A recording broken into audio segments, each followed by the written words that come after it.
you want to put your questions in the chat as we get started, please let us know. And Stacy, you have a question. Is this different than the iINVENT stuff that you're doing? Yes, it is different. So my name is Adam Talamontes. I'm a pre-college program coordinator here at Oregon State. Noah Hoffman is our guest inventor. And for those of you, my guess it's you three out there in the audience, you folks out there, you are in the iINVENT program through the local school district in the area. And so we're here just to kind of have a chat with Noah. Noah's an inventor and kind of just talk about invention. For those of you in cohort 3, your session actually starts later today at 3:30. That link is in your modules under cohort, I believe, 3 links. We're just here to talk about invention and kind of get you excited on your projects. Maybe some of you there from cohort 1 or 2, and you have other questions about your project, feel free to put that in the chat. We're also using some Q&A, but I think the chat will be what we have today. So just put them in there, we'll get to you. And yeah, so I'm gonna turn this over to Noah to introduce himself, and yeah, let's get going. How's it going? It's going good. Hi, everybody. So I'm Noah Hoffman. I am a senior at Oregon State University. The next 2 terms should be my last, and then I'll graduate with, I'm studying electrical and computer engineering with a minor in entrepreneurship. So it's a lot of electrical, computery things that I really like tinkering with. I've been tinkering for a long, long time, and I always wanted to be an inventor. And once I got to Oregon State, there are so many cool people and so many cool resources that I was able to kind of hop in right away. So I started, I believe, my freshman year. So the first year, there was a large hackathon called H Weekend, which is 30 hours long straight. So it was like an entire weekend. It was very intense, but it was probably one of my favorite things I've ever participated in. And essentially, you come in with nothing and then you leave with an invention and a full business pitch. You're given all of these different tools, all of these different resources. And I fell in love with it so much that I ended up working on it for the rest of my time in school, organizing it and trying to get other people involved. And off of that came a lot of my projects and a lot of my inventions that brought me into even more different communities. And I can show you a little bit about what I'm working on now. Yeah, why don't we jump right in there? I want to see what you have. I know you got a lot of fun stuff in your shop. And these folks with us here today, they're in the iINVENT camp, and they're going to use human-centered design to come up with a project.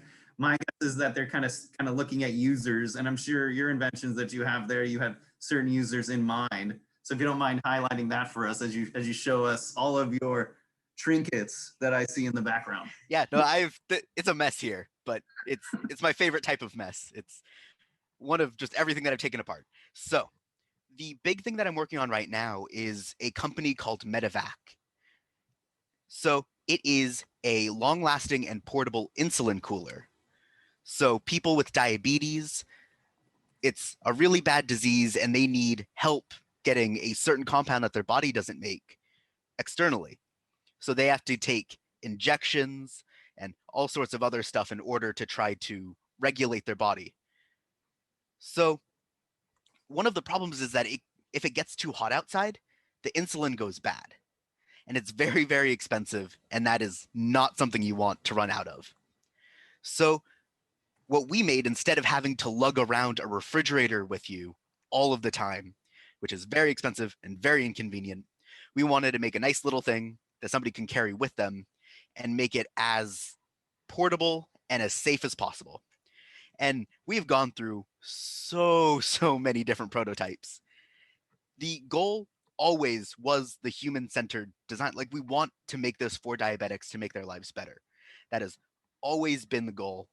And we tried many different ways to get that. So this was also my capstone project for my senior year of electrical engineering. So this was a little bit rough.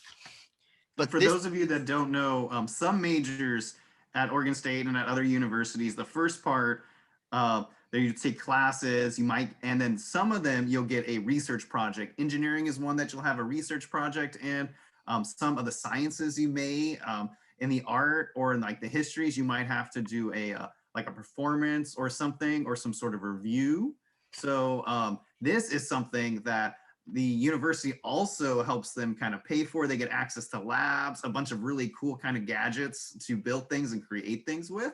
And it's a capstone. It means kind of show us what you can make. So let's see how this Medevac early, what kind of prototypes would you call these? Are they Oh, showing me a concept, or kind of, is this how it's supposed to look? so I have the entire range actually. So Oh, awesome. the first one that we ever made was this one. So it used an off-the-shelf kind of lockbox, and we just filled it with a bunch of stuff just to kind of show that it could generally work. But this, we wanted this didn't hold the cool very well. Yeah. So this was kind of like our initial proof of concept. That was more for performance. And then we have this one, which was also an off-the-shelf box, but it's filled with all the cool stuff. And this was kind of the go-to size that we wanted to go for. So it's not a concept. So that would be like your take to market, or is this just a revised concept? So this one doesn't work. It's more for show of more size, and this is how we think it should work. So it's more like a design iteration that we have the performance in one and the looks, feel, size of another. And then the rest of the designs, we're trying to merge these two together. And then off of that one, there's so many different ones. So here's one. You can kind of see the heat sink here that tries to cool it. And there's this one with a massive aluminum heat sink. What do you mean by heat sink? Could you tell me what that means? Yeah, so the way you can cool something is there's always going to be some sort of temperature. So you need to make it so the cold is on one side and the hot's on the other. It's all about the flow of that energy. So you want a large heat sink to try to get rid of as much of the hot as fast as possible so you can keep it cool on the inside. So these were many, many of our iterations. Then we hit this one, which is fully 3D printed and was going to be one of our final designs. But then it went through even more. We made a quick foam model. You can kind of see this, the insulin, they kind of come in these little vials. I can show you, like, this is a little 3D printed model of one. And this was just like a proof of concept, just trying to make it so this can go in. There would be a large heatsink on here. That was something that was missing from the fully 3D printed one. And then our final one is here. It's a little bit messy, but you can see I can take that little cap off, and then that's the same hole that has the vials. How many can it hold? So it can hold 2 vials or 1 pen, which is a different type of injecting, a different way to get the medicine. And then there's a large heat sink on top here. And then all of the electronics we kind of have in this little side compartment. And everything's modular, can be taken apart, charged, deconstructed. What is it charged with? I'm curious. Is it a USB-C 3.0? Well, so because this, as our electrical engineering capstone, this was a very difficult thing to get working, because the way that we were cooling it is not efficient at all. We needed to engineer something totally unique. So we actually had to design our own battery pack and power delivery system and all of the protection circuitry. So that was just the main body. This is the battery pack right here. So inside, all sorts of batteries, wires, protection circuitry. There is a micro USB there, but it takes a long while to charge that way. So when we were designing it, that's one of the things that we want to change in the future.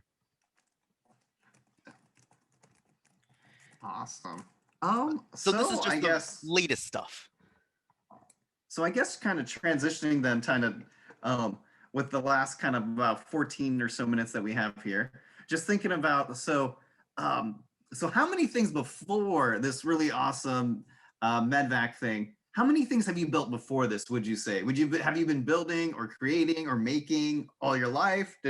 Was it something that came out of building forts as a kid? Where did this interest come from? So it's definitely been something I've kept with for a long, long time, mostly through seeing a lot of really cool things in the media and on TV that I wanted to build. I always knew that I wanted to be an inventor, engineer, or something creative like that. So I believe when I was 9 or 10, I made a battle robot, which was just a remote control car with a lot of duct tape and cardboard to try to make it Was look. it from the TV show BattleBots? Yeah, that was the Okay. inspiration. And I've seen that too. yeah, I was captivated by that for the longest time. And then Mythbusters came around, and that just rocketed like crazy. So I built some like camera rigs for making videos.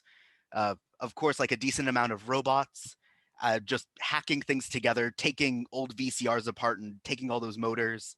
Uh, but then once in college, when I had access to a lot more information and a lot of other people who were like me and just wanted to build cool things, I made quite a few other projects, especially through the hackathon. So the one that I made at the first one, so it's built into like an Altoids tin, and it also has a heat sink. It's one of the things that I really like. But this is a temperature, a wearable alarm clock that wakes you up not by being loud, but by getting really cold. Oh, So you wear it on your wrist, and then it gets really cold, and that wakes you up. Because in college, I was living with a bunch of other people in a room. It was crowded. One person's alarm would go off at 6 a.m. and wake everybody else up. So I wanted like a silent thing. So there's that's that. And awesome. then I also made these holographic lab goggles. So kind of like the Iron Man display that you would see in movies. Hmm. You would wear these goggles, and then you would have all of the information right in front of your face that only you could see. Nobody else could see it. This was So something you that didn't I have made to go back and forth between the lab book and the lab bench. And you could just exactly. And you could stream information directly from your experiments to your head.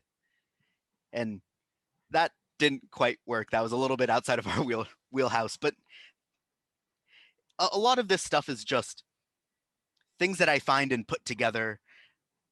And that's one of my favorite things, of just taking something that it shouldn't work on its own, and then Mhm. just So finding all almost. these different scraps and just being creative, not letting that access stop me as much as I can.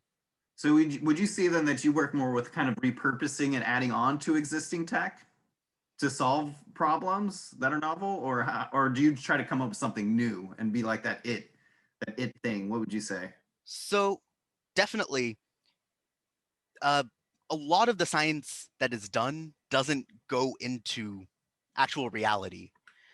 I think it's like 80 to 90% of science papers, like they read it once and it doesn't have that much impact. Maybe it'll influence another study, that'll influence another study, so on and so forth, until maybe something will happen. There's so much really great science and so much amazing technology out there that just isn't being and science that it just isn't being utilized and coming to its full potential. Hmm. So, for Okay. example, like the all of the cooling for all of this was there's just this very inexpensive electronic element that I'd never seen before, called a thermoelectric unit, and that just captivated my attention so much, because it's really only used for like nuclear reactor stuff. Hmm. But I read about it and I thought, that's really cool. You can make something hot or cold very easily. So, and then I Yeah, took and that. then now it's just kind of what I would want that in my. I would want that in a scuba suit. I would want that skiing or snowboarding. I could see a lot of medicine, definitely. Yeah. Yeah, there's So so just much kind of amazing science repurposing. out there, and it just needs somebody to kind of connect the dots and be willing to break a bunch of broken electronics and cobble it back together into something that works. So quickly, I would like to know, and then I got one more follow up after this one. When you approach these kind of complex, or you're deciding, I guess, trying to like put these technologies together, are you thinking more of like that end result, or are you thinking like, oh, I'm going to have to learn like soldering and wiring and how much voltage this thing can handle, or like where does it start? Because I am worried that some young inventors might be like, wow, I have to know all these things. Um, how did you come at that, or did you just know all these things? Oh, absolutely not. There was a lot of learning along the way, but it never felt forced. It was always more of a exploration. And for example, like when I was little, I wanted to build a robot. I didn't know any of this stuff, but I did have some scissors, cardboard, duct tape, and a remote control car. So Yeah, I could definitely see here. yeah, it is building all these skills that I've gotten along the way are just part of the benefit. But I think about, what do I want the end result to be? What do I have at my disposal? Can I get creative and try to connect those dots in some way? Mhm. That I didn't have access to like a full uh, metal shop to make all of these heat sinks custom. One of them I took out of a mini fridge. Another one I found at the side of the road. A bunch of them were from eBay. It was Yeah. just, and that's one of the more exciting things to me, of these things look like that is like poster board and hot glue and duct tape. I can't tell if you're an inventor or you're a cosplayer. I can't tell which one you do. And then so my last question here, before I know some of our audience members, they're in cohort 3. I know they have the 3:30 session. Um, so where has invention, as a hobby, as somewhat of a passion career, where has it taken you? So thinking about like friends and places, like so where has it taken you? Oh, I do have a really cool thing to show you guys. So Ooh. because today's December 3rd, I didn't think about this before, but it just happened to be a really big anniversary. Uh, I don't know if you guys can kind of see this giant check, this Awesome. Yes, comically Pitch huge Oregon check. 2019. Yeah, so I got this 1 year 1 year ago ago today. today. Yeah. So I think we've competed in over a dozen different pitch competitions. We've won quite a few. Before COVID happened, we were supposed to go to Who was Texas. sponsoring these? Who was the organization putting these together? So pitch, or a lot of it was through the entrepreneurship program at Oregon State, Mhm. but there were quite a few. Like Uh, Invent Or and Pitch Oregon, I think. exactly. Yeah, Yeah, and yeah. And then it was from, Mesa, for those of you in the audience, Mesa is another cool invention in school program. So, yeah, so, and then all of the other competitions that aren't from that are just from networking, and the people within the entrepreneurship program, or even programs like this, say, hey, there's this cool thing, maybe you should apply. yeah. So it's also a lot about networking, and the competitions are out there, and there's a lot of really cool opportunities that a lot of people don't know about. Awesome. Well, thank you very much for joining us in our iINVENT Inventor Spotlight STEM at Home session. Thank you for those of you in the audience attending. If you have any questions, feel free to put those in the chat. But if not, have an excellent rest of your December Thursday evening. No, I know finals are coming up. I hope you ace those. Thank you. Um, I know how I'm not that far removed. I know how stressful it can be. But awesome. Well, thank you very much, and have a great rest of your Thursday evening. Noah, take care. Thank you.